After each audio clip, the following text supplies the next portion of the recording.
Hi, I'm Rashonda. I'm the creator of ArtByRow.com, where you can find over 200 art and drawing tutorials and everything art related. Thank you for joining me today, and we're going to head on over to the art studio and do some drawings. I hope you'll grab a pencil and some paper and draw along with us today. I know you'll have fun. Let's head on over to the studio. Hi, and welcome to the Art by Row studio. Today we're going to look at how to draw a graffiti letter S, or it doesn't really have to be necessarily like a graffiti style, but just something more unique, kind of a custom lettering design that you can do that's a little bit different from what your standard, like just a basic block letter or bubble letter would be.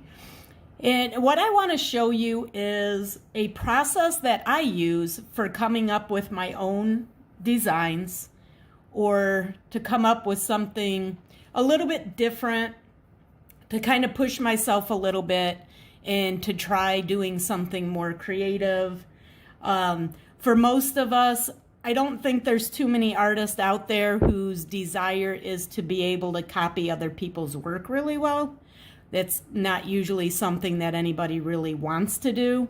Following a step-by-step or copying somebody else's artwork is a good way to practice and to develop those skills. But most of us want to be able to come up with our own unique, original ideas. So I'm going to show you the process that I use, and this doesn't work only for just lettering or for graffiti, but it also works for anything that you want to draw. So the first thing I like to do is to take just a scrap piece of paper, and this is left over from some quick sketches I was playing around with.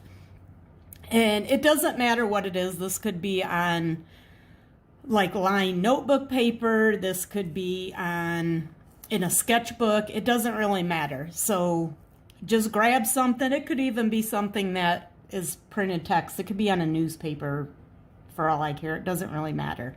You just want to get used to making as quick sketches as you can and do as many as you can get out of your brain and onto the paper as possible in the shortest amount of time. So you can set a timer, and if you use a timer, I would try doing maybe like 3 to 5 minutes, or you can just quickly try to fill up a piece of paper. And this does a few things. It helps you warm up, it warms your muscles up, and it gets your creativity flowing a little bit. So really simply, so today we're talking about the graffiti letter S, or some kind of a stylized letter S. And so what you want to do is just start playing around with your letters. And you can use anything, it doesn't matter. You can use a ballpoint pen, you can use a marker. I'm using a marker today, mostly just because it shows up better. So you think about just your normal letter S. Okay, so the next thing is, how can I push that a little bit further? And I can change the way my lines flow. I can add some extra lines here if I want. And you can take this as far as you want to take it. I mean, I could even put a line down there, even though that's not something you would typically see in the letter S. But why not? You can do whatever you want to do, play around, have fun with it. The idea here is to not think about what you're doing, is to just do things. Just start making marks on the paper. See what different types of line flow you can come up with, how far you want to push it, and that's up to you. And a lot of it's going to depend on what your personal style is. If you don't want anything real crazy, then you can practice it that way, or you can practice doing just anything that you want to come up with. So it doesn't really matter. You're not necessarily going to use exactly what you come up with on here. It's just a way to loosen up, come up with some different ideas, push yourself a little bit. You're not trying to necessarily come up with the perfect design, but you do want to try to come up with something that you can use for the next step of this process, which is going to be to actually take one of these drawings or one of these quick sketches of your lettering, take one of these and take it a step further and make it a finished, completed drawing. So it's really just a matter of, what can I do? How far can I push it? How far do I want to push it? Maybe you don't want your letters to be real crazy. Maybe you just want something a little more simple. It's really just up to you. But you want to have fun with it, play around, try some different things, and just experiment and let your pencil or your marker or whatever you're using, just let it kind of flow a little bit. So then the next thing you want to do after you get your page all filled up, the next thing is to pick one of these out. What one do you like? What one are you feeling? Maybe it's something completely out of your normal style that you would do. There's nothing wrong with just playing around and experimenting and trying different things that maybe you wouldn't do. So something like this letter here, this is kind of fun. I like the shape. This is a kind of a neat design, and I like the way that it flows and how these come out of here. So for the next step of the process, what I want to do is I want to pick out one of these letters, and I think I'll do this one. This is different from anything I've ever done. So I want to challenge myself to see what I can do with this particular design. So I'm going to get set up to do the next step, and I'll be right back with you. All right, so the next step in this process is to pick one of your lettering designs that you came up with on your practice sheet and to work that through and to come up with your actual drawing, your actual design for your lettering. So I'm using an artist trading card, and I like using these because they're a great time saver, and also because I can put them in a portfolio and I can look at them, I can save them for later. And they are 2.5 inches by 3.5 inches. So they're not real big, but they are big enough that it allows you to do your drawings on them. They're big enough that you can get your drawings on here and still save yourself some time, but it's big enough of a work surface that you have room that you can do your designs on. So what you want to do is pick one of your lettering designs from your practice sheet that we started out with, and then just start going through and working the different areas and coming up with your final drawing, your final design for your letter. And you want to use your sketch that you had from your practice sheet. You want to duplicate that on your drawing surface, whether you're doing it in a sketchbook or an artist trading card like I am. Whatever you want to do it on, it doesn't really matter. Like I said, I like working on artist trading cards because I can keep them in my portfolio and then I can trade them later if I want to. And what I'm doing is I'm just trying to work through this design and just making changes as I go. And you want to be kind of loose and quick when you do this, and then we'll go back in and clean it up after we do our outlining. And I want to get some nice, some thicker, and then have it taper off a little bit thinner down here. You want your lettering to be interesting to look at. So you don't want everything to be completely uniform and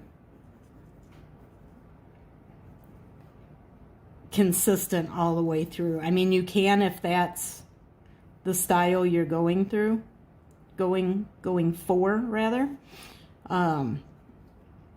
but you want to be very intentional with what you're doing. So I'm intentionally making this thicker and thinner. If you want yours to be more consistent, that's fine. If that's the look you're going for, just be very deliberate about what you're doing and how you're doing it. And then I want these to be, these tail pieces, I want them to be similar. They don't have to be exact, but you want to repeat some of the same elements throughout in your drawing. So I think that's pretty good. I like this. And again, my goal here isn't to show you a letter that you can just duplicate. What I really want to illustrate here is this process that will allow you to come up with your own unique and original drawings for your letters. And doing just one letter is a really good way to practice without having the added pressure of trying to come up with an entire word and multiple letters and everything else. So what you could do is, if you practice this one letter and you like the design that you come up with, then you could always work out additional letters or the whole alphabet or whatever you might want to do. All right, so the next thing is to outline the letter, and then we can clean it up and erase all the pencil lines. I like using a Sharpie pen or some other outlining pen, and I typically do mine in black. You can use like a heavier, like the big Sharpie or another brand. I personally don't like using those for my outline, even if I want a thick outline on my drawings or my letters, because you end up with a fuzzy outline to your drawings, because those thicker markers will bleed into the paper. And it's subtle. It's not super noticeable, but I notice it in my own drawings, and I don't like the way they look. And these outlining pens do not do that. They don't bleed into the paper like the markers do. It definitely saves time if you can just use a marker if you want a thick outline, but you would have to decide if it's worth the trade-off for having the fuzzy outline on your drawings. And that, I mean, that's really just a personal preference. I personally don't like the way the markers make the outlines. So even if I want a thick outline, I'll just use the outlining pen, and then I'll go over it and thicken it up, which doesn't really bother me, that it takes more time. It doesn't bother me too much because I find the outlining process to be very relaxing and I enjoy it. So if it feels super tedious to you, then it might not bother you as much to have a little bit of a fuzzy outline on your drawings. So that is an option. You could use a marker, or what works really well is a brush pen, because the brush pens, you can get some great line variation and some good thick and thin lines. And you can do it all in just one pass with the brush pen. The downside to using the brush pen is that there is a bit of a learning curve. So it's something you need to practice at, because the way the brush pen works is as you apply more pressure to it, it makes a wider line. And as you let up on the pressure, you'll get a thinner line. But in order to get the pen to do what you want it to do, you need to learn how to control that, and that does take a little bit of practice. And you can use a brush pen for anything. Years ago, I used to do a lot of caricature drawings, and I did my outlines with a brush pen. But then what happened was I took a break from my artwork for about maybe 6 or 7 years, where I didn't create any art at all because of my work schedule. And it's not, so using that brush pen isn't something I can just pick it up and jump back into again after taking a break for that long. So if you can learn how to use a brush pen and commit to that time that it's going to take to practice it and get comfortable with it and learn to control the pen and the way the lines flow, it would be a really good way to do some nice outlining. But it's just practice, right? It's just, if it's worth it to you, you'll practice, and if it's not, then you don't. Or it's just not, for me, it's just not my priority yet. It will be one day. One day I'll decide I've had enough of going over my outlines multiple times to get it the way I want it to look. And I'll put in the time and the work that is needed to get comfortable using the brush pen again. So all I'm doing is just going in, adding some thicker areas, making the outline come out a little bit, and then just filling it in with the black.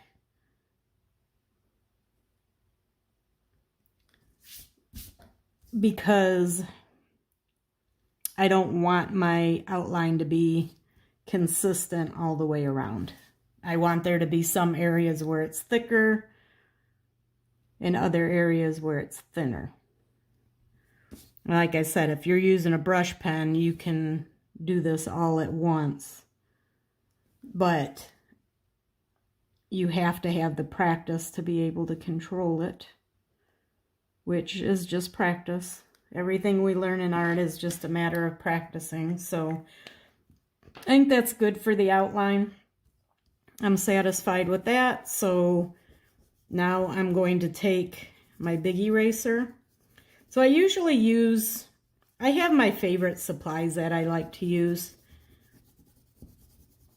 So I typically use my mechanical pencil for my drawings. And then I really like these click erasers for cleaning up as I go. And then I'll use my outlining pen, and usually, I don't know why, I just tend to use these Sharpie ones. And then my big eraser for cleaning up my pencil lines. And you could also use these pink pearl erasers. This one I just happen to have in a drawer, and I pulled it out one day and tried using it, and I ended up actually liking it better because the ink, the lead doesn't transfer back onto the paper like some of the other erasers will do. And then after you erase it, you might need to go back in and fill in some areas that you missed. And that's it for the art outlining part of it. So the next thing is to start adding in the color. And I'm going to be using markers. So what you need to do before you start coloring with the markers is to decide on a color theme, because you want everything to go together. So what I like to do for these practice drawings, especially when I'm working on the artist trading cards, is to do something with the background and to think about how I'm going to use the colors, how the foreground and the background are going to work together, what type of designs or elements I want in the background, and what color combinations I want to use. So there's a little bit of a thought process here that you need to think about how you want everything to come together.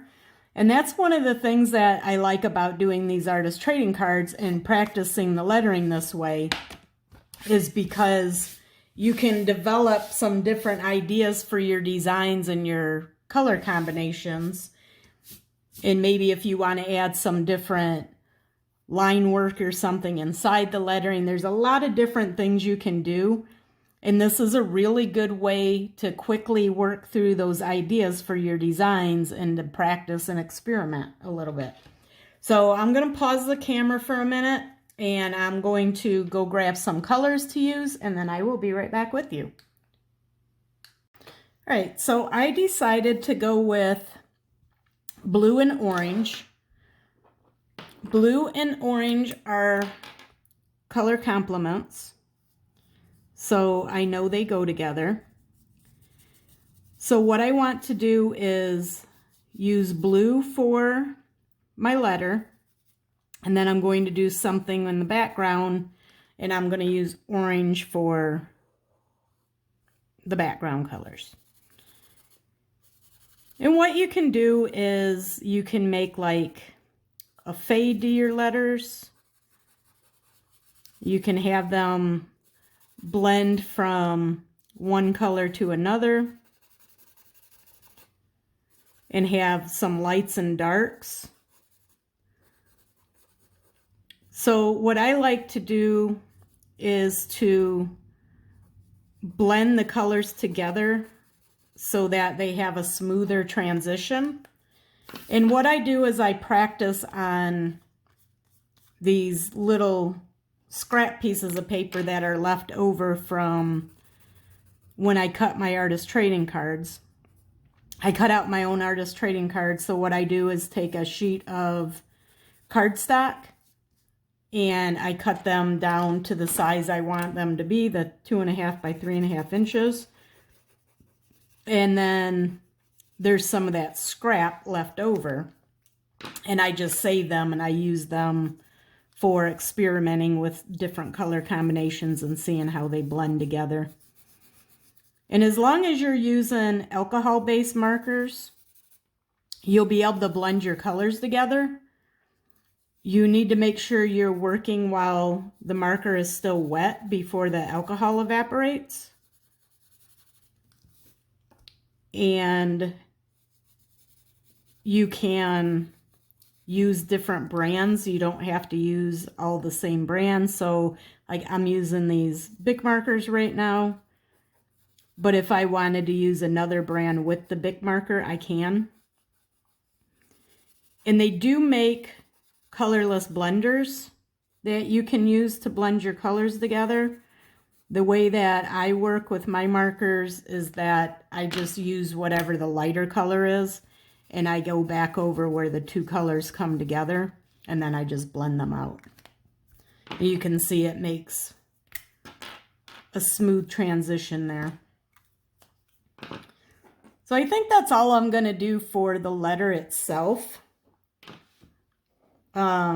You could go back in with like maybe a blue outliner or another color outliner, like maybe a darker one, and add in some different lines in there if you wanted to. That's up to you. Or you could leave it the way it is. You could do a darker. I could have went light to dark and back to light. And this is where doing these on the artist trading cards come in really handy, is that I could come up with 5 or 10 different ways of coloring my letters and seeing like what I like and being able to experiment and practice and try some different things. So the next thing I'm going to do is I'm using this thinner orange, and I'm just going to add, I call these a halo. I don't know what they're technically called, but just going in and adding this outline around the outside edge. And this is just part of my style that I do when I'm making my graffiti work. You can do it this way, or you could do something completely different. It's up to you. It just kind of adds a little bit of a border between the letter and the background. And it helps to kind of transition the two and get them to work together. And what I did was I found an orange that's just slightly darker than this orange that I'm filling in here.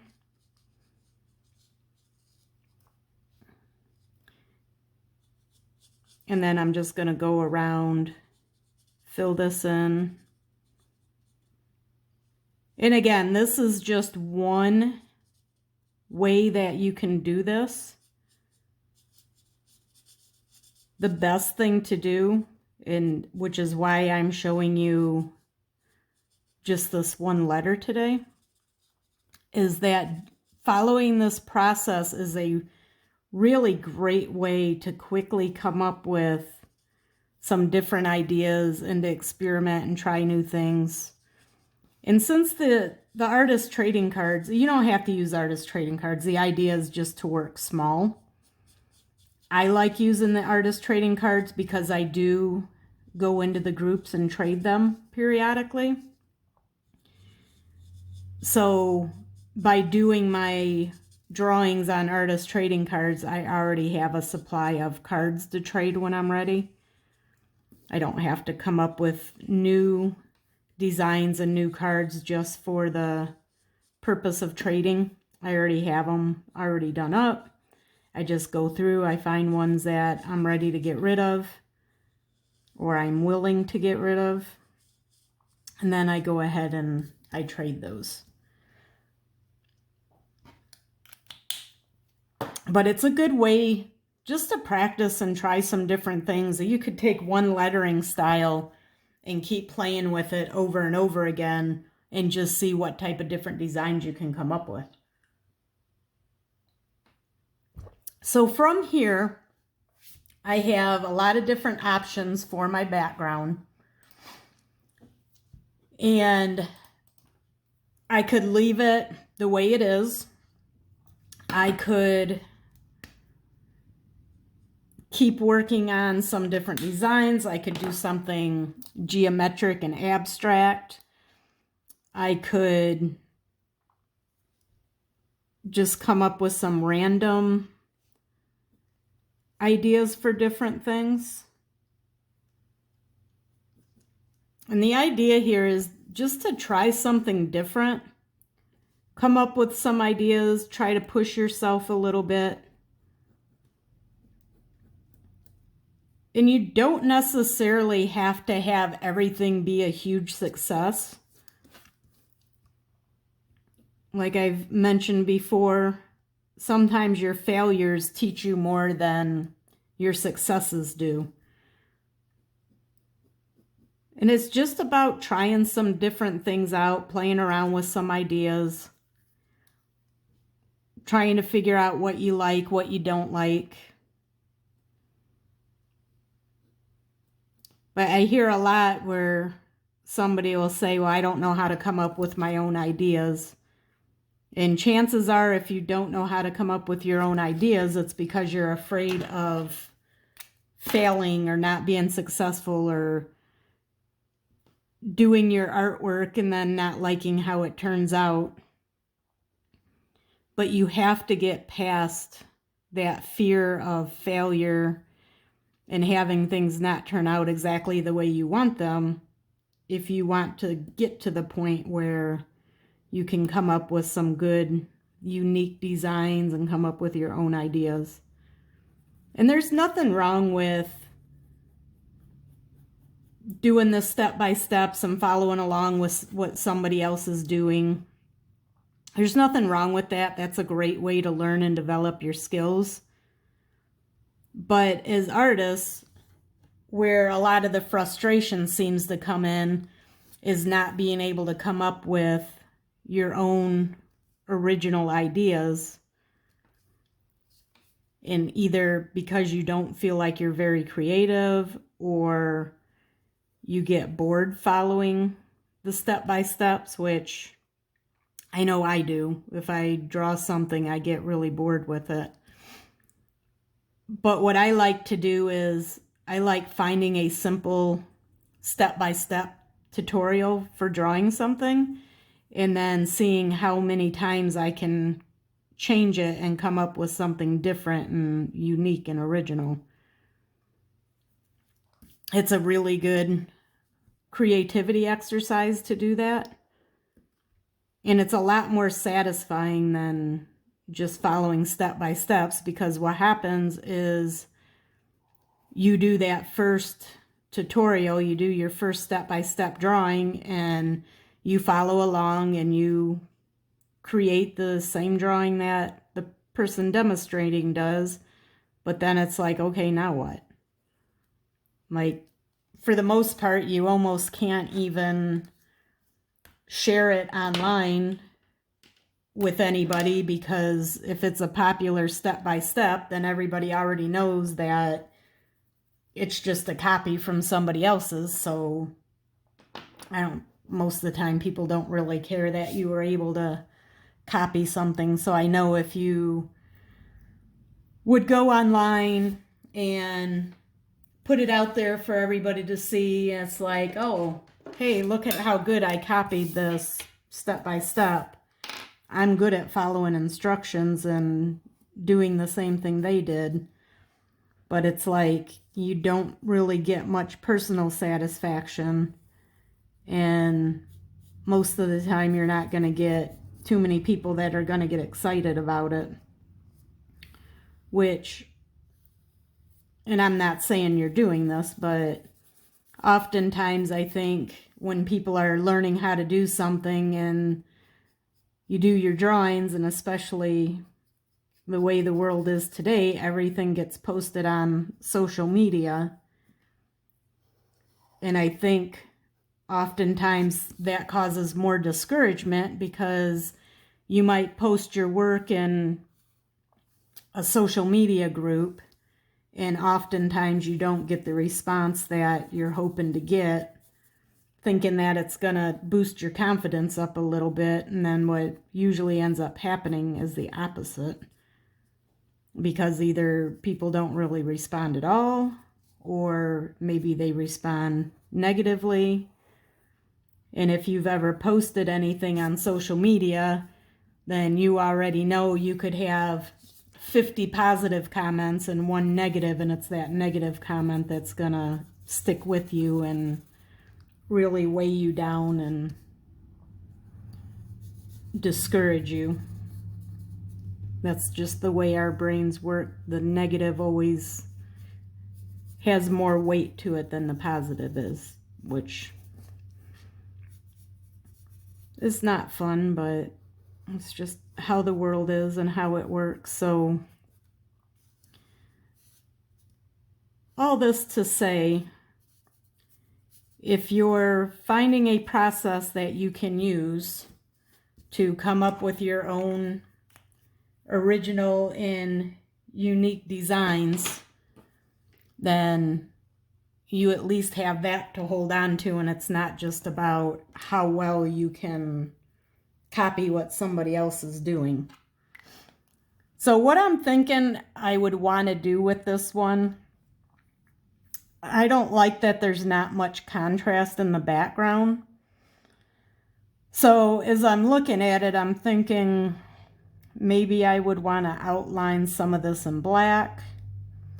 And I'm not really sure. I'm not completely 100% decided on that. But again, that's the things that doing these, those are the different ideas that you can play around with and experiment and see what they look like. So what I'm thinking, my thought process right now is that I could outline these in black to add a little bit more contrast, But where I'm unsure is it would just kind of be an abrupt stop right there. And I could outline this part in black, but then I think that's going to be a little bit weird looking. And then my other option would be to outline everything in black, which is probably what I would end up doing. And I'm not sure how I feel about that. So I think I'm just going to leave it the way it is. But again, what I want to show you here is I'm not trying to show you what the most amazing, awesome, coolest design I can possibly come up with and everybody can copy it. What I'm trying to show you here is a process to coming up with your own unique designs and how you can use it to just experiment and try some new things and come up with something that feels unique and all yours. And it's really about showing you the process than it is about the finished product. So what I'm doing now is just adding a few areas of some white highlights, and I'm using a Jelly Roll pen. The Jelly Roll pen works really well for going over marker. You do need to let the marker dry out a little bit and let the alcohol in the markers evaporate. Another option I could do is I could go over top of some of this with white and see what that would look like. And that would kind of help break up this background a little bit. And again, nothing that I'm doing today was pre-planned. I'm showing you the process that I use to practice and experiment and to develop different ideas in coming up with different designs and something original, which is what most of us want to do. Is the goal we want to accomplish is to come up with our own original designs. So it's just a matter of looking at what you like, what you don't like, and then experimenting a little bit, playing around with it, and doing a little bit of problem solving to come up with something that you're satisfied with. So I hope you enjoyed this, and hopefully you'll play around with this process a little bit, tweak it, make some changes, and come up with some cool designs that you can feel proud of and build your confidence for creating your artwork. I will talk to you in the next video. Happy creating! Well, how'd you do? Did you make some of your own artwork? I hope you did. I hope you felt encouraged and motivated to start some of your own work. And I hope you feel inspired to keep working on your art. If you enjoyed this video, give us a like and make sure you subscribe so you can see more videos from us when they get posted. I'll talk to you soon. Happy creating!